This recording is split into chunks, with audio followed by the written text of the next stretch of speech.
नमस्कार बच्चों, आज हम क्लास 8 का वर्कशीट नंबर 30 करने जा रहे हैं, जो अनुमान द्वारा घनमूल निकालने पर आधारित है। यानी घनमूल तो आप निकालना जानते हैं और इससे संबंधित मैंने वीडियो भी मैं अपने चैनल पे बना के भेजा था। 1 से यानी 2 अंकों की संख्या का घनमूल कैसे निकालें, आसानी से घनमूल कैसे निकालें। तो मेरा वीडियो देखिए, अच्छा लगे तो लाइक और सब्सक्राइब ज़रूर कीजिए। तो अनुमान द्वारा घनमूल निकालने पर आधारित है। देखिए इसमें दिया हुआ है, इस वर्कशीट में बिना पेन पेपर का उपयोग किए हुए हम घनमूल कैसे निकालें, इस पर चर्चा करेंगे। जनरली होता क्या है, घनमूल जो होता है पूर्ण घन संख्या, ये तब होगा जब पूर्ण घन संख्या होगा। पूर्ण घन संख्या निकालने के लिए इस विधि का उपयोग करते हैं। पूर्ण घन संख्या बड़ी हो, जिनका घनमूल निकालना अभाज्य गुणनखंड विधि द्वारा मुश्किल हो जाता है, काफ़ी टाइम टेकिंग हो जाता है, तो हम उसका घनमूल कैसे निकालें उस पे चर्चा करेंगे। उससे संबंधित ये वर्कशीट दिया गया है। आइए देखते हैं। सबसे पहले घनमूल जो है अनुमान विधि द्वारा घनमूल निकालने का नियम है। सबसे पहले आपको उसके लिए ज़रूरी है जो कि 1 से लेके 10 तक का घनमूल याद होना चाहिए। अब देखिए इसमें भी आपको कुछ ये बता देता हूँ जो कि कैसे आप याद रखेंगे। 1 का घन क्यूब 1 और 9 का यही होता है। 9 का इकाई अंक, देखिए इकाई अंक क्या है, 1 का घन करेंगे तो 1 का 1 ही होगा, 9 का 9 ही होगा, 0 का 0 ही होगा। अब 5 बीच वाला टर्म 5 का 5 ही होता है, फिर 4 का 4 होता है, 6 का 6 होता है इकाई का अंक। यानी 1 का इकाई अंक जो घन करेंगे तो 1 ही होगा, और 4 का 64 होता है तो वो भी 4 ही आता है इकाई अंक। 5 का भी 5 ही होता है इकाई अंक। 6 का 216 में 6 आता है, 9 का 729 में 9 आता है, 10 का 0 आता है, यानी 0 का भी 0 आएगा। अब बाकी रही अगली संख्या, 2 में क्या जोड़ेंगे तो 10 होगा, तो 2 का इकाई का अंक 8 होगा।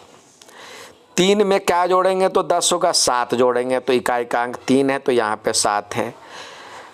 5 में क्या जोड़ेंगे तो 7 में क्या जोड़ेंगे तो 3, 7 का 3, यहाँ पे 3 है तो यहाँ पे 7 है। देखिए 7 का 3 है तो 3 का 7 है, 8 का 2 है तो 2 का 8 है।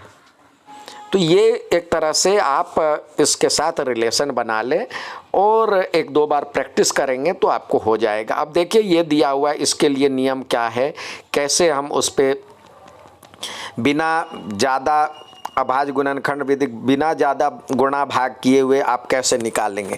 सबसे पहले दी गई संख्या को 2 भागों में बांट लें और 3-3 के समूह। घन क्या होता है, देखिए घन होता है किसी संख्या को 2 गुने 2 गुने 2 गुने 2, यानी 3 बार लिखते हैं।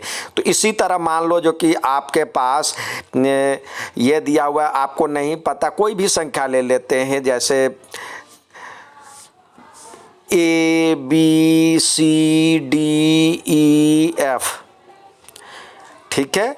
तो ABCDEF तो 2 भागों में बांट लीजिए, 3-3 के जोड़े में 2 भागों में बांट लिए, तो ये DEF अलग होगा, और तो इकाई का अंक यहाँ पे जो होगा उससे पता चल जाएगा जो इकाई का अंक क्या होगा, और ये उससे संबंधित होगा, उससे छोटा वाला पूर्ण वर्ग लेना है। अब देखिए जैसे दिया हुआ है, इसमें दिया गया दी गई संख्या का समूह बनाइए, तो 3-3 का हमें समूह बना लेंगे। अब जैसे ये 40-96 ही है, तो इकाई का अंक यहाँ पे कह रहा बनाने के लिए हम देखते हैं जो कि इकाई का अंक यदि नहीं बनाना है, इसका यदि पूर्ण वर्ग निकालना होगा, तो देखिए अभी 40 और 4096, तो ये 096 को 3 का जोड़ा इधर ले गए, तो यानी 0, 9 और 6, और इधर आ गया 4। अब देखिए 6 इकाई का अंक किसका होता है? 6 जो है इकाई का अंक 6 का ही 6 होता है। तो इकाई का अंक तो आपको पता चल गया, किसका घन जो होता है, किसका घन का इकाई 6 होगा, तो 6 का होता है 6। अब 4 से पहले पूर्ण वर्ग संख्या, पूर्ण घन संख्या कौन सी है? एक का घन 1 होता है, 2 का 8 होता है, तो यानी 1 और 8 के बीच में है 4, तो आगे वाली तो नहीं होगी, यानी 1 और 2 के बीच में, तो आगे वाली तो 8 तो नहीं है ये, उससे पीछे वाली 1 किसका घन क्यूब है? 1 का, तो ये इकाई का अंक हो गया 16। यानी ये 16 का यदि हम घन करेंगे तो 4096 आएगा। फिर एक बार देखते क्या होता है, दूसरी संख्या लेते हैं। दूसरी संख्या लेते हैं, यहाँ पे देखेंगे आप, तब तक प्रैक्टिस करेंगे जब तक ये आपको हो ना जाए। तो देखिए प्रैक्टिस करेंगे, यहाँ पे यदि आपके पास दिया हुआ है कोई और संख्या 2 8 7 4 9 और 6, तो 3 3 का जोड़ा बनाएंगे ये, तो इकाई का अंक 6 है। तो यहाँ पे जो घन क्यूब करेंगे, घन मूल निकालेंगे, तो ये 6 किसके घन का क्यूब होता है? आपको पता है 6 के घन का क्यूब होता है, मतलब 6 का घन होता है 6 इकाई का अंक। तो यहाँ पे लिखेंगे 6।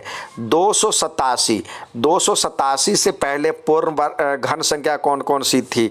अब देखिए 6 का क्यूब 216 आता है, 7 का क्यूब 343 होता है, तो इससे ठीक पहले ये 287 6 के उसमें आता है, 6 और 7 के बीच का आता है, तो ये आएगा इससे पहले वाला 6, यानी 66 का घन जो होगा ये होगा।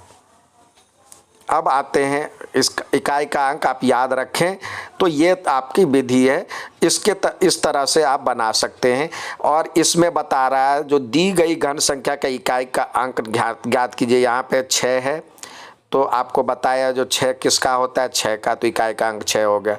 यहाँ पे 9 है, तो 9 का 9 ही होता है, तो इकाई का अंक 9 हो गया, घनमूल निकालेंगे तो। यहाँ पे 6 है, तो इकाई का अंक भी 6 ही होगा। यहाँ पे 5 है, तो इकाई का अंक भी 5 होगा। यहाँ पे 9 है, 6 है, तो इकाई का अंक भी 6 है।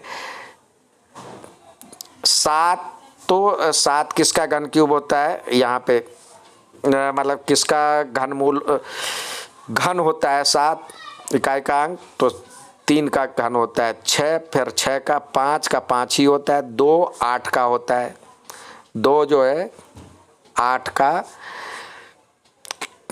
घन होता है। तो ये आप इकाई का अंक निकालना था, तो इस विधि से आपको यहाँ पे सीख गए। अब आइए सवाल देखते हैं, इसमें दिया हुआ है आगे सवाल, जैसे दिया हुआ है 1756 का घनमूल, या इसी का घनमूल कह रहा निकालने के लिए। तो देखिए यहाँ पे 110 और 592 है, तो यहाँ 2 टुकड़े कर लिए, 110 और 592। अब 592 किसका क्यूब था? 592 जो था उससे पहले देखिए ये 2 किसका आता है? लास्ट में इकाई का अंक 2 है, तो उस किसका क्यूब आता है? 2 इकाई का अंक 8 का, तो यहाँ पे ये हो गया, इकाई का अंक इसका पता चल गया 8 है। अब 110 किसका होता है? ये देखिए 110 से ठीक पहले पूर्ण घन संख्या कौन सी है? 110 से पहले यहाँ पे जो है 4 चौका 16 चौका 64 होता है, 5 का 125 हो जाता है, तो यहाँ पे आ जाएगा 4, यानी 48 का क्यूब है। इसी तरह ये इसका निकालेंगे, तो देखिए 1 7 5 7 6 है, तो इकाई का अंक 2 हिस्से में बांट दिए, ये हो गया 576 का निकालेंगे, तो इकाई का अंक निकल गया 6। और 17 किसका घन क्यूब? 1 का घन क्यूब 1, 2 का घन क्यूब मतलब 2 का घन होता है 2 दूनी 4 दूनी 8, 3 का होता है 3 तिया 9 तिया 27, तो ये 2 और 3 के बीच में, यानी 2 का घन होता है 8 और 3 का घन होता है 27, तो इसके बीच में, तो पीछे वाली संख्या लेंगे तो ये 26 का क्यूब है। ठीक है बच्चों, अब आइए आगे देखते हैं और क्या सवाल दिया हुआ है। तो इस तरह से हम ये समझ गए, आगे देखते हैं। ये आपको बता दिया जो कि कैसे आएगा, ये 48 आया था, ये पूछा था। अब आइए इस अनुमान द्वारा आपको ये दी गई संख्या का घनमूल निकालना है। तो देखिए 1 1 7 6 9, तो इसके 2 हिस्से कर लीजिए, आगे से 3, इधर से 3 का ये जोड़ा बन गया, और ये तो ये 9 किसका आता है, 9 का 9 इकाई का अंक। एक बार लिख लीजिए, 1 का क्या होता है, 1 होता है, और 2 में 8 जोड़ेंगे तो 2 का इकाई का अंक 8 होता है। 2 का क्यूब करेंगे, 1 का क्यूब, 2 का क्यूब करेंगे तो इकाई का अंक लिख रहे हैं 8। 3 का करेंगे तो 3 तिया 9 तिया 27, यानी 7 होता है इकाई का अंक। 4 का करेंगे तो 16 होता है, 16 तो इकाई का अंक 4 चौका 16 चौका 64, 4 का 4 ही रहता है, 4 का 4, 5 का 5, 6 का 6, 7 का 3 आ जाता है, 8 का 2 आ जाता है, और 9 का 9 ही होता है। 9 का एक यहाँ भी 9 लिख लेते हैं। अब देखिए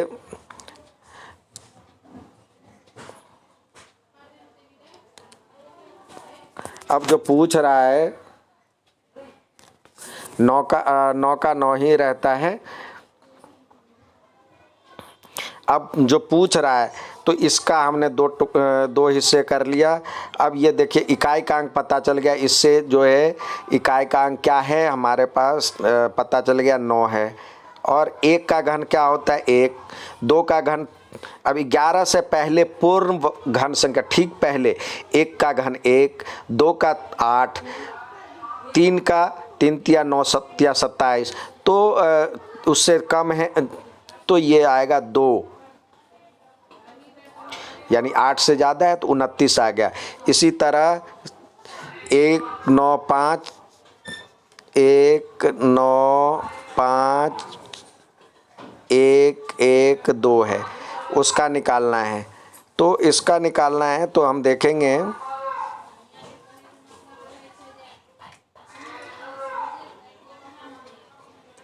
इस पे, हम देखेंगे 3 अंक है और यहाँ भी 3 अंक है, तो इकाई का अंक पता चल गया 8 है यहाँ पे।